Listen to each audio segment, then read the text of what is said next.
Hello, my name is Mr. Wyrick. I'm here to talk to you today about Lesson 7.3, Similar Triangles. This is where we have triangles that they have the same angles all the way around, and the sides are in proportion. They're not necessarily congruent. They can be congruent, but we are limiting our description of them to just similarity. So the first thing I want to talk about is the theorems, the postulates. You'll need to take them down. You'll need to make sure they're labeled appropriately. But we have angle similarity first. So if we have a 40-degree angle and an 80-degree angle in this triangle, and a 40-degree angle and an 80-degree angle in another triangle, we know that third one there has to be a 60-degree angle. Okay, they have to add up to 180 degrees. So all three angles between them are going to be the same. If all three angles are going to be the same, then they will be similar triangles. They won't be congruent necessarily, but they will be similar. We can use whatever proportion, whatever scale factor to move back and forth between the triangles, find any missing sides that we need. On 7.2, there's side similarity. Remember, this is our sign for similar. It's kind of above the congruent one, okay? Just the similar between them.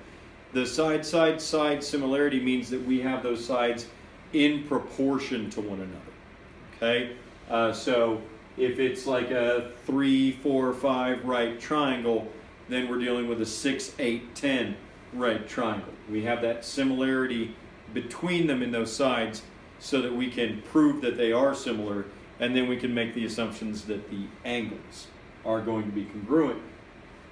The last one that they talk about is the side angle side similarity. We have the two sides that are in proportion, so 5 to 10, 7 to 14, and the angle that's between those sides is congruent. So it's a 90-degree angle, it's a 90-degree angle. We can prove that these would be similar triangles, and then we could calculate any missing information that we have. Okay. Now, they don't mention this indirect measurement. The indirect measurement is really like an angle side similarity.